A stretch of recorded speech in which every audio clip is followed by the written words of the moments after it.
Assalamualaikum warahmatullahi wabarakatuh. Perkenalkan, nama saya Ira Ardeliawati dari kelas 4A. Di sini saya akan membahas beberapa materi atau topik tentang ilmu psikologi. Jadi sebelum masuk ke materi, saya akan memperkenalkan terlebih dahulu apa itu ilmu psikologi. Jadi menurut Plato dan Aristoteles, ilmu psikologi adalah ilmu yang mempelajari hakikat jiwa dan prosesnya dari awal hingga akhir. Jadi materi yang saya bawakan kali ini adalah psikologi pendidikan tentang pembawaan, keturunan, dan lingkungan. Baik, kita masuk pada poin yang pertama, yaitu keturunan. Seorang anak bisa dikatakan keturunan jika ia memiliki sifat atau ciri-ciri yang diwariskan melalui sel kelamin dari generasi lain.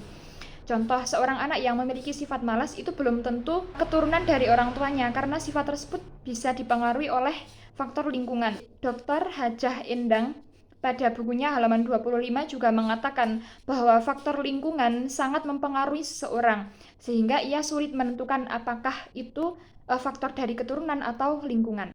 Contoh dari keturunan ini adalah anak kembar yang terlahir secara identik, ia akan memiliki sifat yang berbeda apabila ia diasuh oleh lingkungan yang berbeda.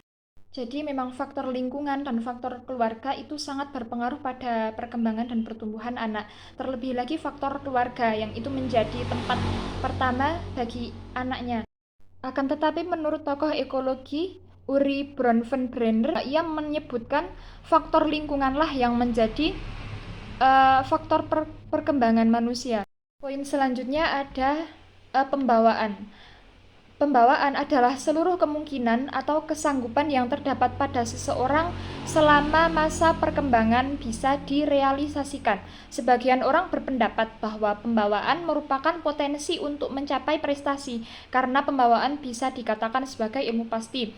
Padahal dalam merealisasikan hal tersebut harus disertai dengan latihan pada setiap potensi.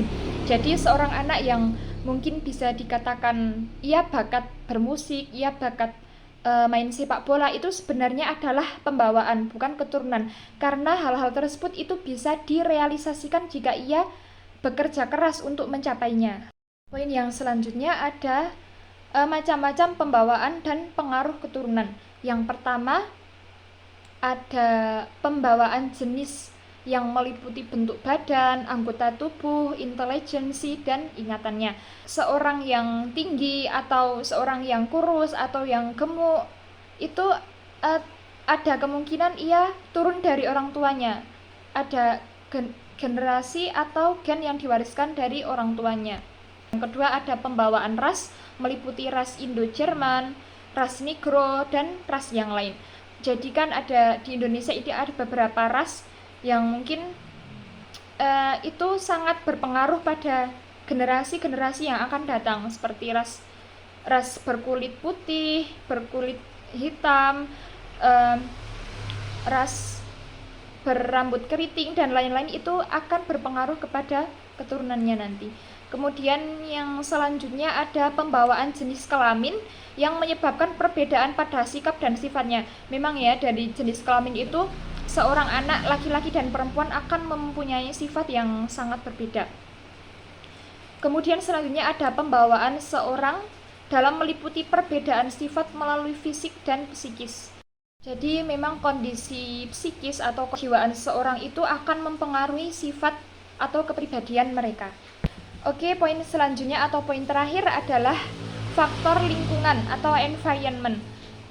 Jadi tadi sudah dijelaskan bahwa seorang tokoh dari psikologi perkembangan dalam teori ekologinya, Uri Bronfenbrenner, ia menyebutkan bahwa faktor utama perkembangan seorang anak itu dipengaruhi dari lingkungan. Jadi kalau lingkungannya baik, seorang anak akan terlahir baik, dan sebaliknya.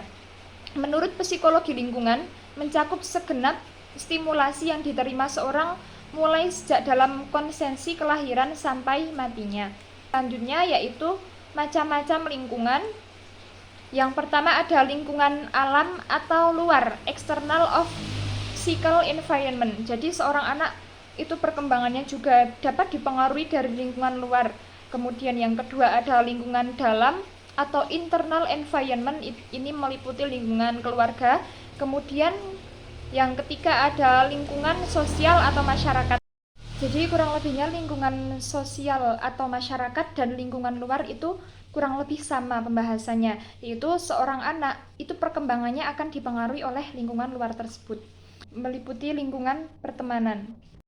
Baik, sekian materi tentang psikologi, pendidikan, pembawaan, keturunan, dan juga lingkungan.